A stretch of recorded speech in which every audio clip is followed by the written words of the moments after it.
Welcome to the Explore Words, Discover Worlds podcast, presented by Bradford Literature Festival. In this episode, Paul Rogers, Emeritus Professor of Peace Studies at the University of Bradford and a regular contributor on global security for Open Democracy, talks about the life-changing impact of the conflict on the residents of Ukraine, creating a European refugee crisis comparable to the Second World War. Originally recorded at Bradford Literature Festival 2022, Rogers explores what the conflict in Ukraine means for the world order and whether Putin's actions will create a chain of events that could change the course of history.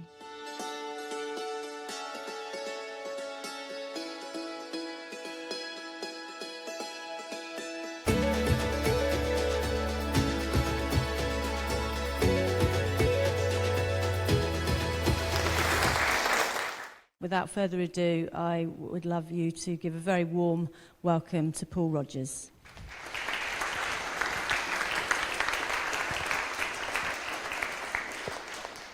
Just making sure that my own phone is on silent. It's very embarrassing when it goes off. Well, thank you very much for having me talk this morning. As you probably know, there have been a series of talks about the current situation broadly in Eastern Europe, and particularly in Ukraine. And there's one tomorrow morning with Richard Sakwa, who is Professor of Russian and European Studies at Kent, and Bishop Nick Baines, the Bishop of Leeds. And so that's a panel, and I'll be joining that. If you don't actually know that Nick, in his earlier life, before he joined the church, was actually in intelligence at GCHQ, specializing in Russian translation. So he'll be a particularly interesting person to listen to, I think, tomorrow morning. One word of explanation. I'm not specifically a Ukraine specialist. I specialize in the changing nature of war and do it in a more comparative way. As it happens, we have quite close family links with Eastern Russia and also rather distant family links with Ukraine. But that is no way of saying that I'm sort of an expert in the country and its politics. What I really was asked to talk about this morning was to look at the actual war itself.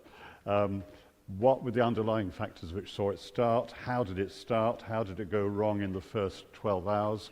And what has happened since? And then almost as much time on that as on some of the international implications which we're now seeing. I should add that we do also have in the audience, as well as Richard, Jeff Tanzi, who is a world security food specialist, and he actually addressed the Literature Festival last week. And I will ask him to make a few comments on the food situation, although I will touch on that, because that is one of the big international issues which is coming out of the Ukraine war. I'll try and limit myself to about 25 minutes so that we've got 20 minutes for questions, and discussion, because I think that will be the most interesting part, because there is so much happening at the present. And I'll sketch very quickly through the longer-term origins of the war, because I'm sure Richard could do that much more competently and may well have to do so tomorrow morning in response to questions.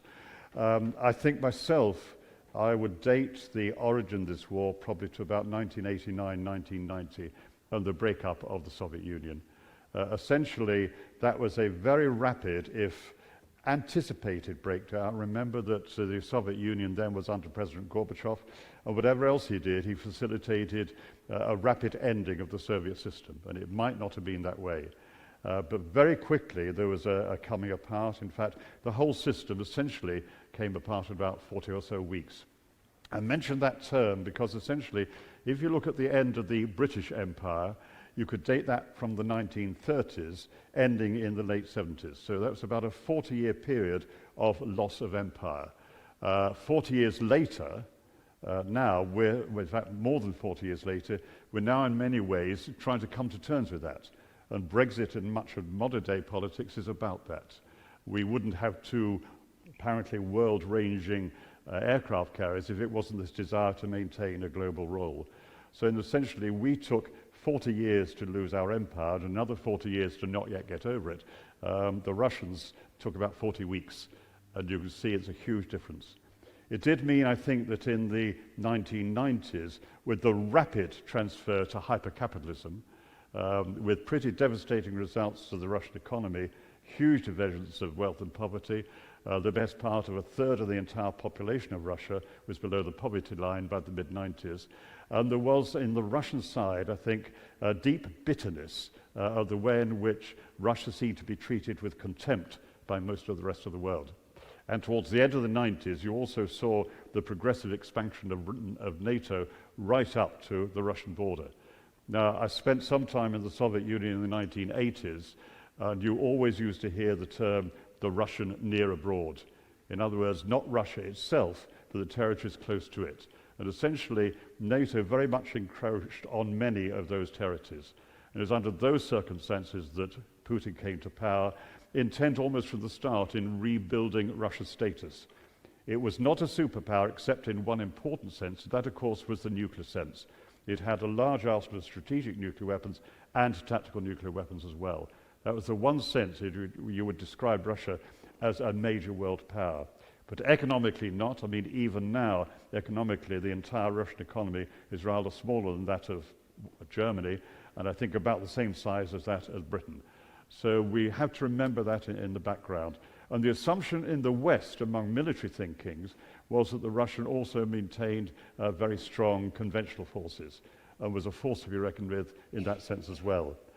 If you fast forward very briefly through to the early 2000s, through to 2007, 8, and 9, you had the Russian involvement in Georgia, which, if you look at it from a military point of view, did indicate major problems.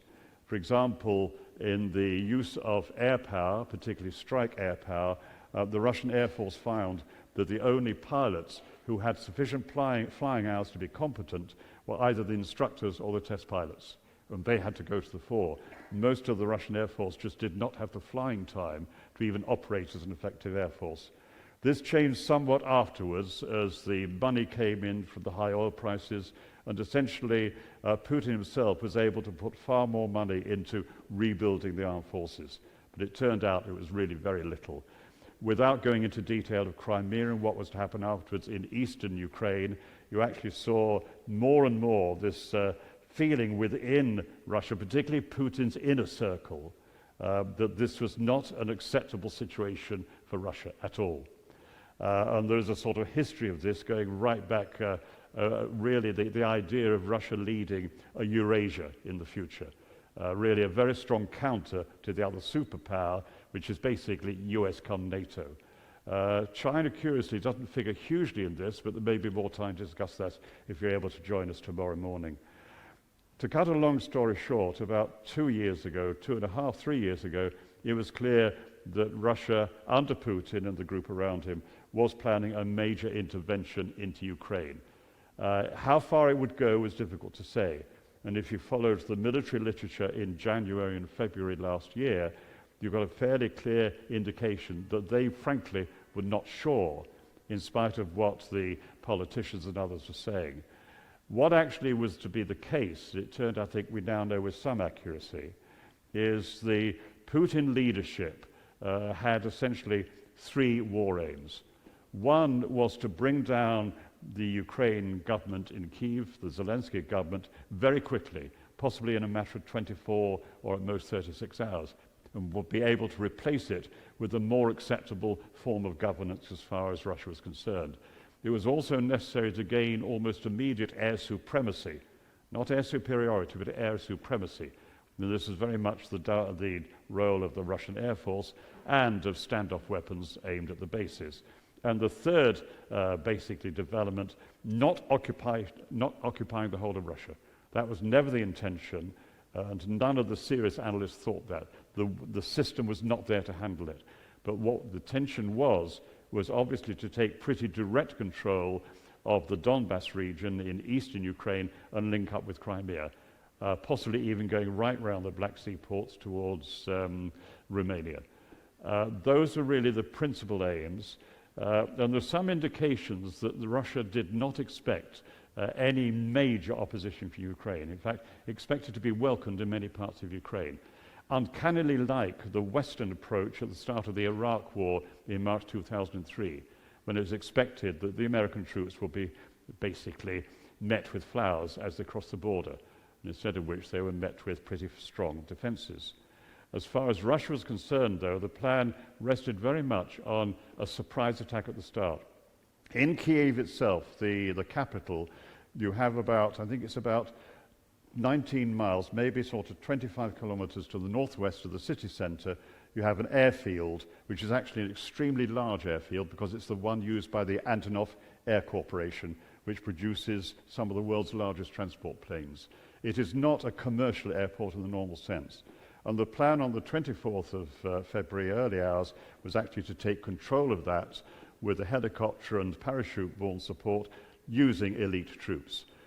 Controlling the runway and the airport and being able to defend it would allow the rapid flying in of many more troops and equipment, coinciding with crossing the border from Belarus and Russia. That was the plan. It started like that, but the Ukrainian Army and Air Force was already aware of this, probably through American intelligence, and they moved a special forces division of their army, one of their elite groups, basically to defend the airport. In spite of huge numbers of Russian troops flown in, they were not able to take it for about 36 hours. And that one incident right at the start of the war was to determine, in many ways, its whole future.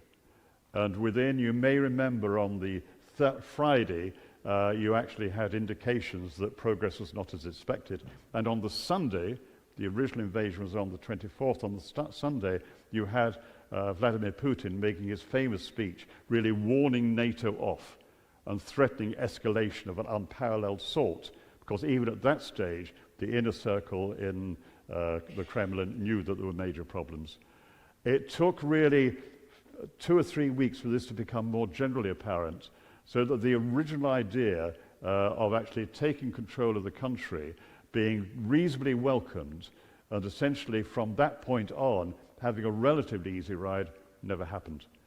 If we go on then to look at the first 2 or 3 weeks, essentially there was something of a lull in about week 2, 3, maybe even to 4, and the fighting was not as intense. The fighting had been very intense at the start, and one of the shocks for the Russian army was that the opposition was far stronger than expected. One other thing to add, many of the original components, usually the second echelon going into Ukraine, were not actually serving military. They were basically domestic security forces used to controlling opposition within civil populations. So in other words, if there was to be any sort of civil opposition, they would be the sort of people who would be able to deal with it. And they took very heavy casualties when they came up against very determined, high morale Ukrainians, both paramilitaries and militaries. So you see really the origins of what was going wrong. Going on, there were sort of subtle changes. I should also say that air supremacy was never achieved. Even though the Russian Air Force controls much of the airspace, it was never achieved. Going on from that point, though, I think what you see is a move really to concentrate on the bombardment of the key city of Kyiv and Kharkov, 100 or so kilometers to the east, but also quite near the border, and really an attempt to move the war along by counter-urban warfare. Very, very damaging, very high casualties. But that too was resisted, particularly around Kyiv, where in fact within about 3 or 4 weeks or so, the Russian forces were being pushed back and eventually withdrew. Not so much from Kharkiv, but to an extent from that as well. And what you're seeing progressively over the next, 2 months really, was a change in the nature of the war that the Russians were trying to fight. And that was much more to trying to move towards control of the territory from Crimea through the southeast and east through to the Donbass region. I'm using that in a fairly loose term, and really to take control of areas which included the separatist areas that had already declared themselves independent. And right at the start of the war, the Russian parliament had actually accepted that. So really this was almost the stage that we are now in to an extent, that this is a long war, and I think it's best characterized by being one of violent stalemate. Stalemate, yes, but also very violent. And essentially in recent weeks, we've seen really a consolidation of Russian forces in the east of the country. Consolidation almost entirely fixed on the towns and cities of the Donbass. And we've seen that very recently with the loss of 1 or 2 of the cities. But we've also seen a second aspect of the war, which is ongoing and unpredictable. And this concerns the use of long-range missiles against urban populations. There are frequent claims that these attacks are purely against, for example, warehouses controlling arms that are really being sent by NATO and are feeding through to the Russian forces, to the Ukraine forces. There may be some truth in that early on, but one of the things that has become clear in the last 4 to 5 weeks is that, in fact, the Russian armed forces are actually running out of long-range standoff missiles in terms of accuracy. They're tending to use ones which are less accurate because that is almost all they've got in their arsenals. You would say, well, why aren't they making more? Why aren't the factories going full tilt?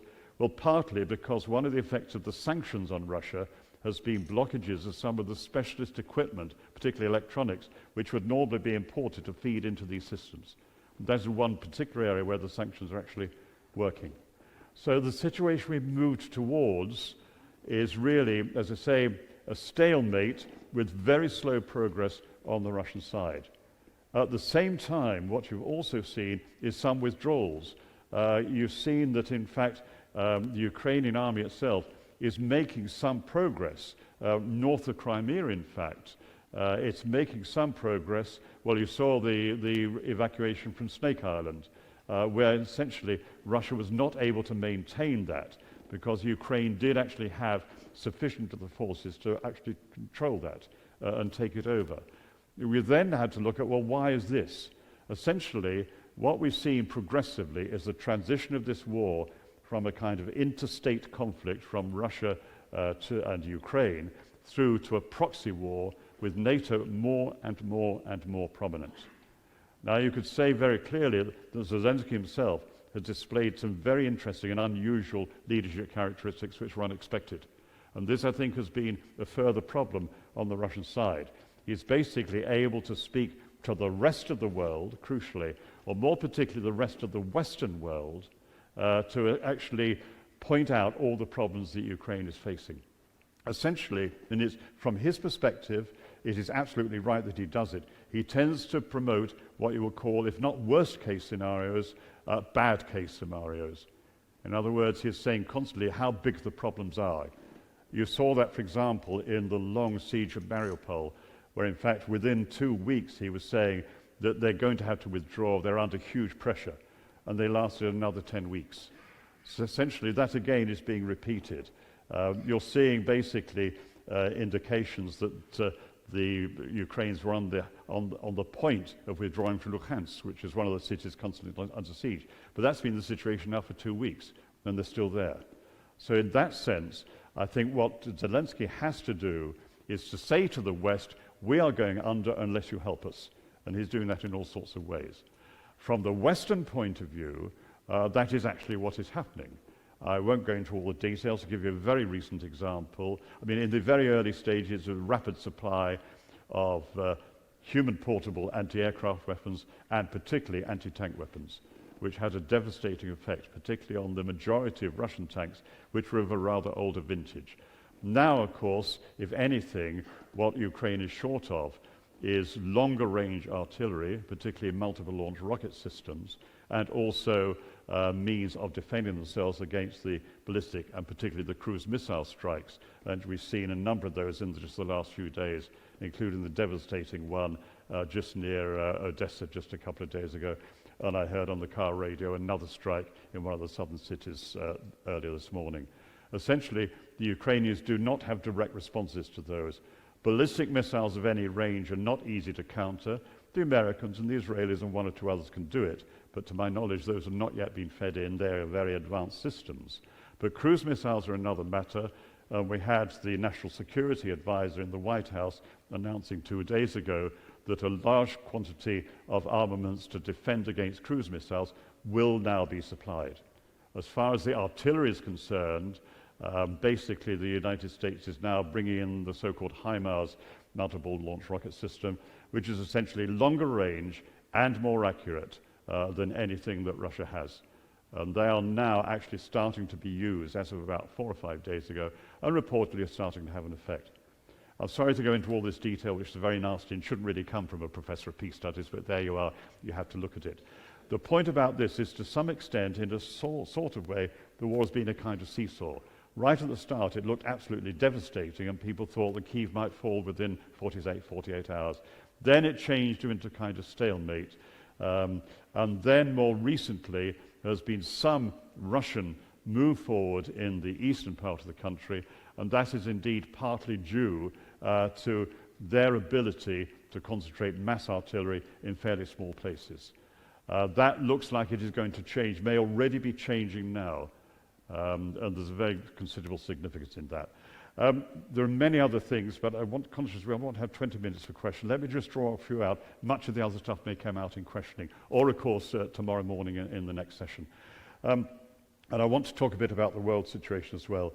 A couple of things that I think need to come out. I've mentioned Zelensky's role and his clear ability to communicate. I think it's also worth saying that within the Western alliance, some countries are more keen than others to continue this with heavy support for Ukraine. There's a long article in this morning's New York Times, which I haven't had a chance to do more than skim, which is pointing to differences within NATO and within the EU, which don't appear on the surface because of all the sort of strong speeches coming out of the recent meetings, but they're underneath. And I think Putin has long been banking on this, because so far it just hasn't gone that way. NATO is now bigger. You have Sweden and you have Finland also involved, and they've now been accepted very rapidly. And the nature of their previous links with NATO means that they will be integrated within a matter of weeks. So to that aspect, it's actually been difficult news for Putin's people to take. There is very much a mood within some Western security circles that you go all the way. Basically, this is the opportunity, to put it very bluntly, to wreck the Russian military and the economy for a generation. I'm using those terms because that's the sort of ones that come out. And it's not just retired generals in the US who are saying this, it's some of the major analysts as well. And that is, if you like, one particular view on the West. The main problem with that is, of course, this is classically a war in which neither side can win and neither side can lose at the same time. What I mean by that is, if Ukraine is really pushed back by the Russians, NATO will put more and more equipment and help in to stop it. If, however, Ukraine seriously is superior and is making really big progress, and there is talk now that Ukraine just simply has to evict all the Russian forces from the whole country. If the Ukraine gets into that position, essentially Putin still has the option of going to a higher level, chemical and nuclear weapons. And one has to remember, this is something we've spent a whole morning on almost, that policy on the nuclear side is never purely about deterrence through mutually assured destruction. NATO since 1968 and Communique MC14/3 has had a first use policy. Russia undoubtedly has a first use policy now. Putin has made that clear. So in other words, if Putin was really pushed into a corner, he has that option. He may just threaten, or he may actually do it and use a demonstration strike. Again, we can go into details if you wish there. The key point is, whether one likes it or not, this war has to end at some stage by negotiation. That is a very strong thing for people to swallow, but that's the reality given this unusual situation. It raises very big questions about the whole idea of nuclear strategy. It's one of the reasons why personally I've been bitterly opposed to nuclear weapons since the Cuban Missile Crisis when I was a teenager. It is actually a very dangerous situation to be in. But do remember that, in my view at least, the war cannot end in victory for either side in those circumstances. There are other issues as well. What about the situation in Russia? Very difficult to determine. I'm seeing a Russian friend tomorrow afternoon. I wish it was actually yesterday afternoon, but nevertheless. But what is clear, some of the Russian journalists, and some very good ones, who essentially are not able to work or communicate in Russia, are doing so outside. And there are a number of sources in English language originating from some of the really good journalistic systems. That and much other information does suggest that there are problems within Russia itself. And essentially, I think what you're seeing is the sheer rate of casualties. You will recall, or older ones among us will recall, that in the 1980s under Gorbachev, when he had the huge predicament of Soviet forces in Afghanistan, they were being worn down by the casualties. Something like 10,000 young Russians were killed in Afghanistan over the best part of a decade. It's probably true that something like 30,000 Russians have been killed or basically maimed for the long term, and the numbers may be greater than that, in the past 4 months in Ukraine. And that is certainly having an effect. Back in the 1980s, essentially a group known as the Mothers of Those Killed became very significant within Russia itself. And that appears to be repeating itself now. But Putin is absolutely determined, the people around him are determined, and essentially on that basis it's going to be very difficult to bring this to an end. In terms of some of the worldwide issues, I will ask Jeff to say a few words at the end of this session because he is a specialist on the food side, but I'll draw your attention to several things which I think are significant. One, this is a classic situation for Shakespeare saying, now thrive the armourers. Defence spending, or should I call it military spending, is going through the roof, both in Russia and China and across the West, and we're basically into the potential for new arms races. The money to be made from this is massive, and so many of the defence companies are really very eager to get into this. Even at the level of demonstrating their new systems. There have been 1 or 2 American systems which have not actually even been demonstrated for the American population, but already been used by the Ukrainians against the Russians.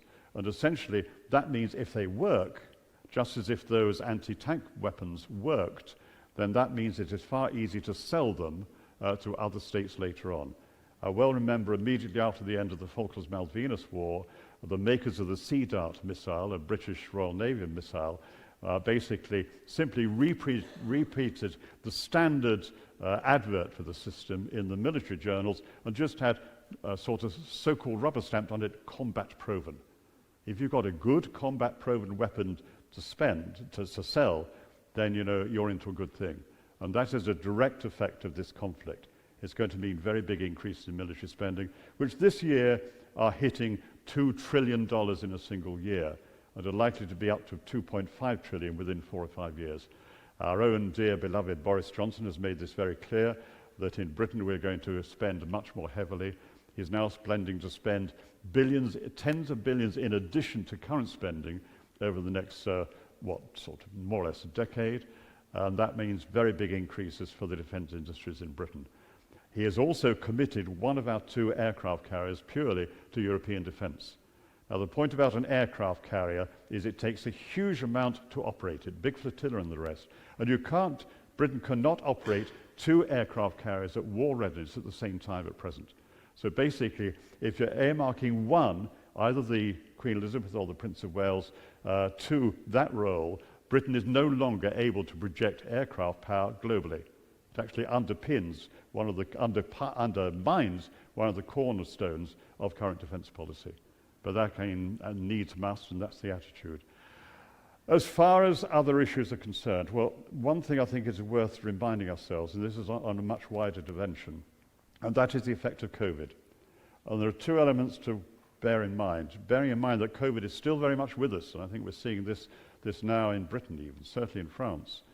COVID itself, on I think more accurate reporting, and this is accepted privately by the WHO, has so far killed between 15 and 22 million people worldwide. The official figure of about 6 or 7 million is basically a formal assessment of what is known. But so many countries are underreporting, it's actually a much bigger problem. Now, in fact, let's say 20 million people, which may itself be an underestimate, that is far more than all the civilians killed in wars since 1945. So you could argue for a start that COVID is a far greater human security problem than any conventional war we've seen in recent years. It would only be matched by a nuclear war. But COVID has also had a huge problem across the global south.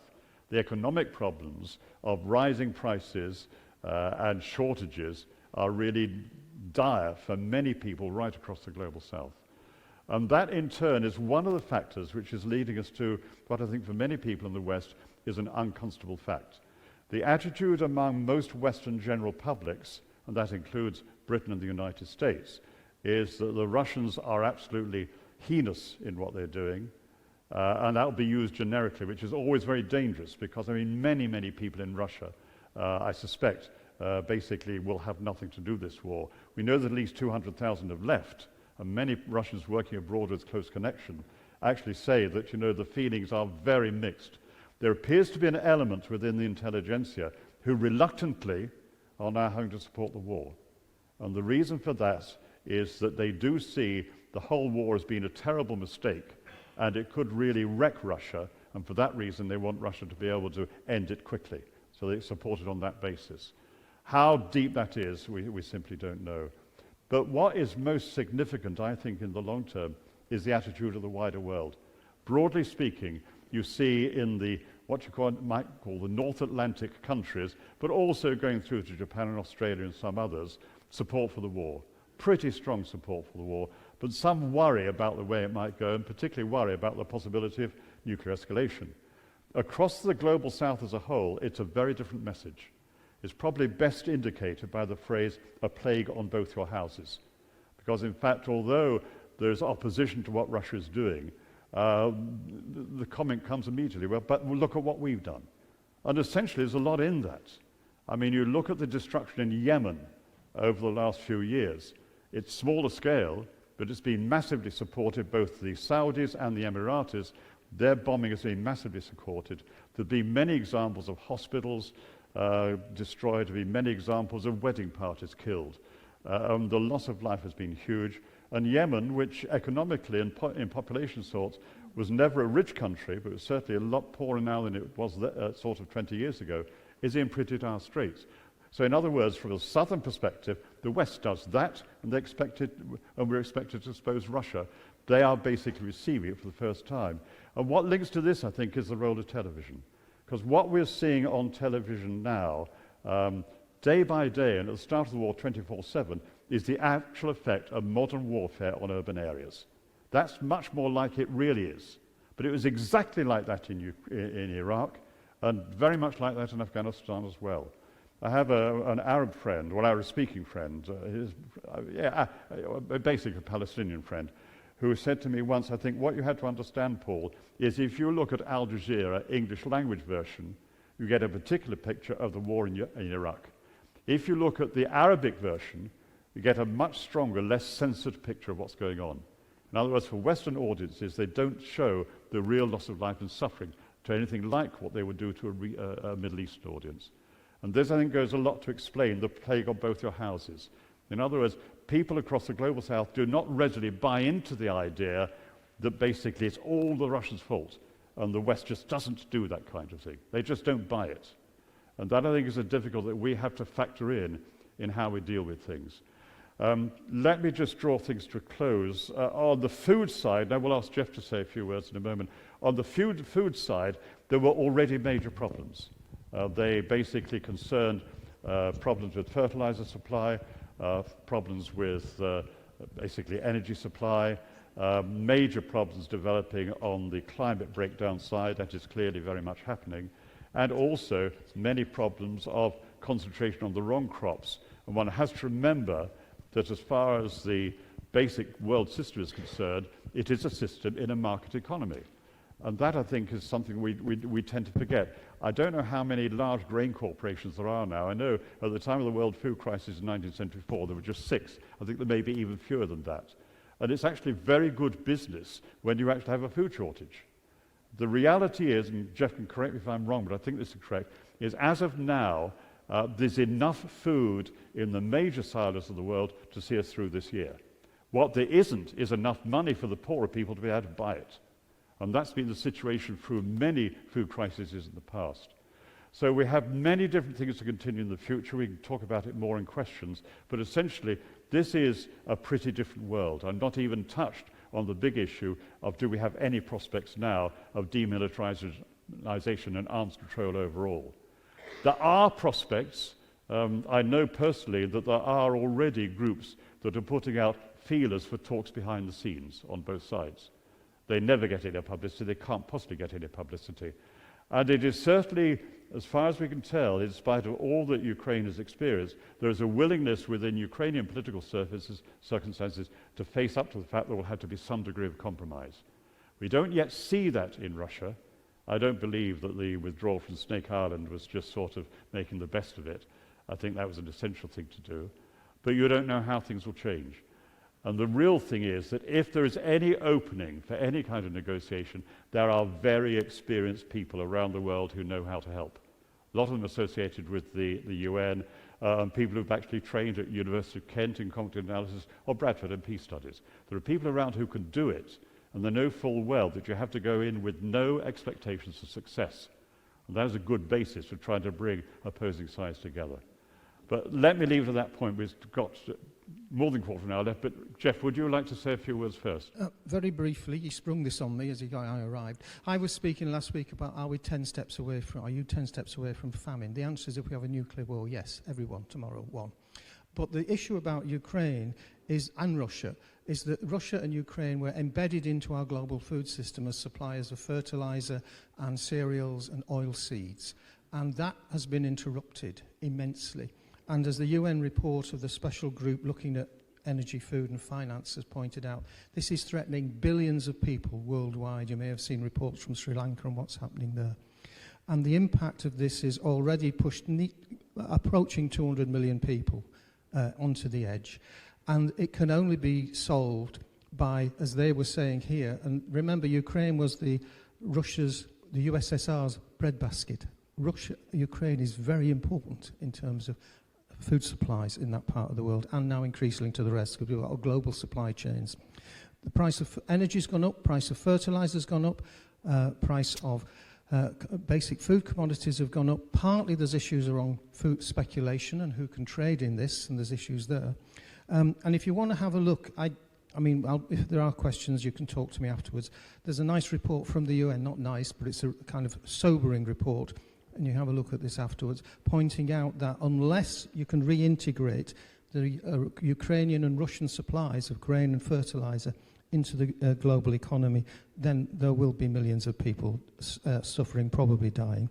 And secondly, the finance issue. Many developing countries depend upon imports, and the ability of them to deal with this is really undermined at the moment, and unless you have something to do with debt relief and new financing, they won't be able to do it. So huge issues around that, and there's a need to maintain the support for the World Food Programme, which is the emergency supply for a lot of people around the world. I won't say more, there's lots of time for others. Thanks very much, Jeff. Just before we go into questions, 2 points, 2 apologies in a way. Firstly, I went out the house this morning with the wrong set of notes, so I've been speaking this from memory. So some of my points may not be very accurate. No. I've been trained to do this for 40 years. I ought to be able to do it now. But the point is that, so there may be some inaccuracies, and basically this bit goes on the podcast so that people know that as well. The other thing is that I actually have a slight hearing problem at present, and I haven't yet got it treated, although hopefully soon. So if you would be patient and just speak up when you're asking questions or making comments. So on that basis, who would like to go first? I think we have 2 roving mics available for you. So there's one just here, I think. Yeah. Well, thank you very much for what you have said so far. But just to put your speech in context, could you give us some indication as to how the capacity of the Ukrainian forces, military, air and sea, compare with Russia, and perhaps compare it perhaps even with the UK in terms of overall capacity? And the second question is, lots of comments about war crimes. Do you see anyone ever getting punished for that? Right. I'll go with them in order. Broadly speaking, the assumption was that the Ukrainian forces were far weaker than the Russian forces. In strict material terms overall, yes, probably about 4-to-1 superior or 3-to-1 superior in person power. Russia, after all, is a country, I think the current population is about, 145 million, maybe 150 million. Ukraine is about 45 million. So Russia is sort of 3.5 times the size in population. And the expectation was that the Russian forces would be pretty overwhelming. But there were also people who specialized in the Russian armed forces who were always rather dubious about that. The system is very tough from the top. There's a lack of individual independent action capability. In other words, at the level of the sergeants and maybe the junior lieutenants to act on their own. I mean, I've lectured for the last 40 years at British defence colleges, and I've been and sometimes with groups at all levels, from basically NCOs right through to sort of senior people. And when you're talking to a group, I've done on a number of occasions, who recently come back from Iraq or from Afghanistan, what becomes clear is for them what really counts is not the politics overall, but their own mates, how they work together. And, you know, you look at what happened in Afghanistan, where you had, you know, people at sort of lieutenant level doing local deals with the Taliban for mutual value. It was mutually useful to do. You don't have that anything like as much with the Russian army at the present level. On the second issue of, so in other words, there's a leveling factor there. And also Ukraine, the forces have, by and large, much higher morale and determination. On the second issue of war crimes, well, there are on occasions, but the whole International Criminal Court is so weak. And remember that Ukraine, Russia, the United States are not even members of it. So that's a big limitation. But I think there's an area where there needs to be huge improvements. We have a whole panoply of international, international law relating to war, but it is basically relatively low at present, and probably got a lot lower, which is another problem effect of the war. We should be moving in the opposite direction, I'm afraid. But, you know, the capability to do it does exist. But the trouble is, if it exists for Russia, then it exists for some Western leaders in terms of what they did in Iraq and Afghanistan, which, again, if you read the detail of that, it's very uncomfortable. At the back? Yes. Yeah. Oh, sorry. Okay. Come next. Yeah. Thank you. Two quick questions. First, you took us back at the beginning of your talk to 1989. Do you think there's a case to look further back to 1954 and Khrushchev's transfer of Crimea to Ukraine from Russia? And second, could you say a word or two about the Russian establishment's view of the West and sort of Western... Sorry, could you just repeat the last bit? The Russian establishment's view of the West and Western hypocrisy on certain issues. Yes. I think, essentially, on the second issue, I'm cautious here because, again, I'm not a specific Russian specialist. You're going to have to come to the meeting tomorrow morning. We've got Richard and Nick both speaking, who can help you much more on that. It's certainly clear from a Russian perspective, there is an awful lot of feeling of hypocrisy on the West. But that extends beyond Russia. That goes far more around the world, much more than we are happy to accept. But it's part of sort of a worldwide view, a misrepresentation of how we are seen. I know you may have heard this from me before, but one of my learning lessons when I was a student, a long time ago, being told by a Ghanaian friend that there was one very good reason why the sun never set on the British Empire. That's because the sun never set on the British Empire was because God didn't trust the British in the dark. Now, and that one phrase is a completely different mindset. And I think there's a strong belief at present, we, by nature of who we are the good guys. And the problem with that is that is not how much of the rest of the world sees it. You know, I've worked in Uganda and Kenya and Tanzania some years ago. But you get a very different picture there. I remember one of my first conversations with a Ugandan friend who I was working with, and he was from Buganda, you know, southern Uganda. And he just happily liked to mention that the royal house then went back far, far more generations than the House of Windsor. As far as he was concerned, the British royal family were Johnny's come lately. It's just a different attitude. And I think so, but that also permeates right through to the Russian view of the West. Having done that, what was the other question? Sorry about that. 1954, Khrushchev and Crimea. Well, that's certainly a very strong thing from the Russian point of view, that this was obviously during the Soviet period, but essentially Khrushchev felt sufficiently safe to, in many ways, sort of deal with potential regional tensions by basically saying Crimea can be administered by the Ukraine authorities. They were obviously all part of the Soviet Union.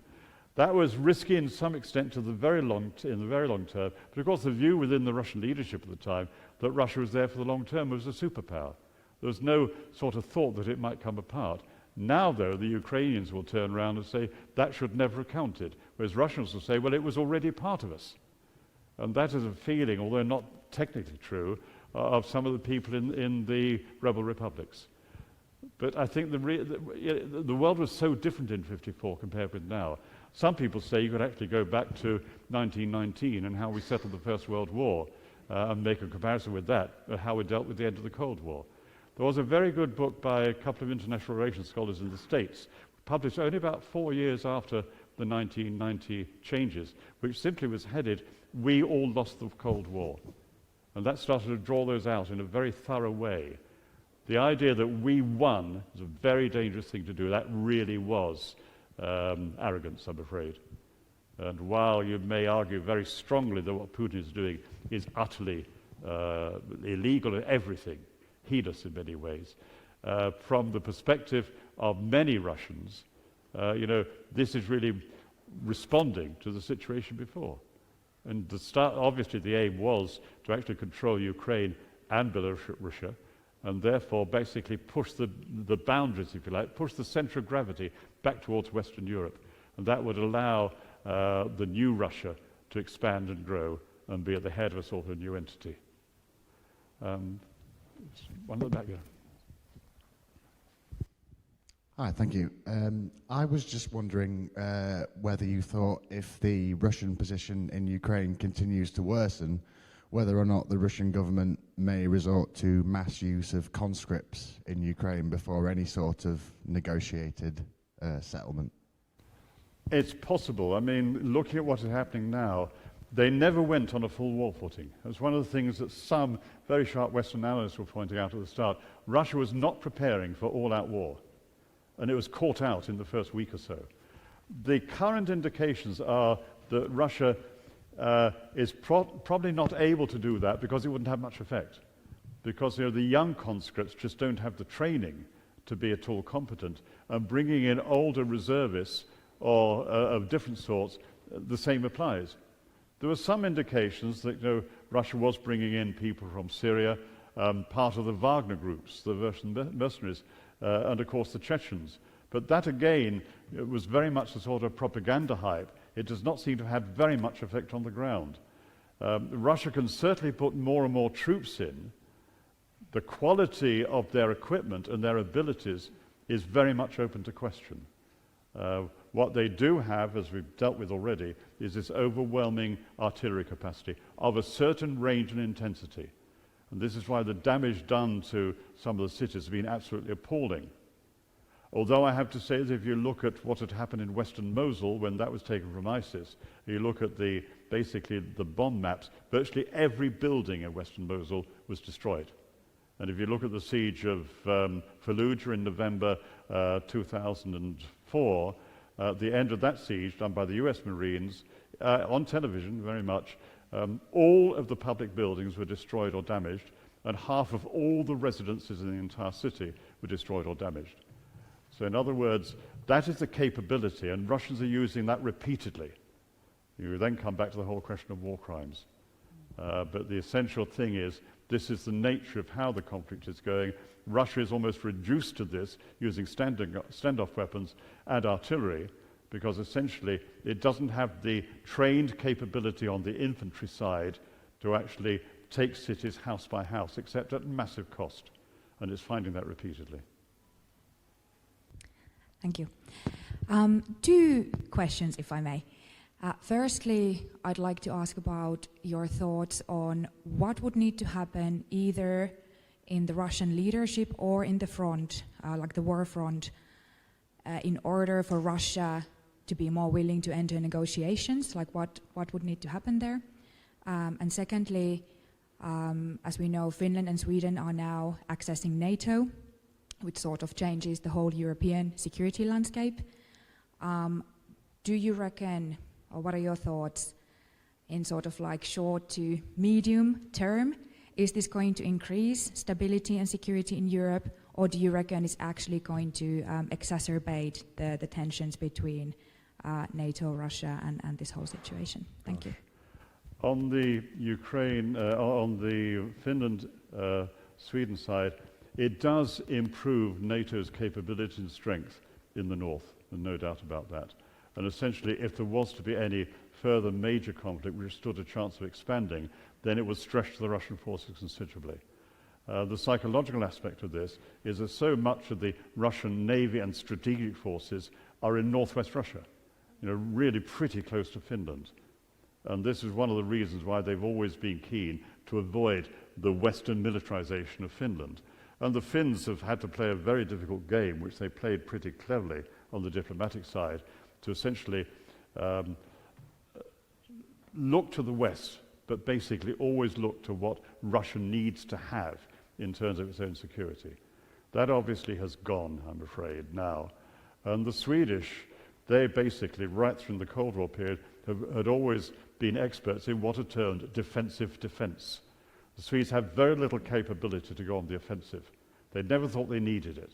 They never even got nuclear weapons. They knew how to do them, and they took some of the steps, but they never went the full hog, because they decided you could actually make it so difficult to occupy a country. That was the better way to do it. But the Swedish forces themselves are competent and can change. So that, I think, alters the balance, if anything, against Russia in the short term. What will be needed in that respect, of course, is a sort of a transformation in Europe through to Asia in overall attitudes. And a willingness actually to go back to what should have happened in the 1990s, a willingness for countries to work together. And there are indications that Russia might have gone quite a long way with that, but there were strong elements in the West that basically saw this as an extraordinary opportunity to really push things back against the one that had been the previous enemy. Once again, I've forgotten the first question quickly.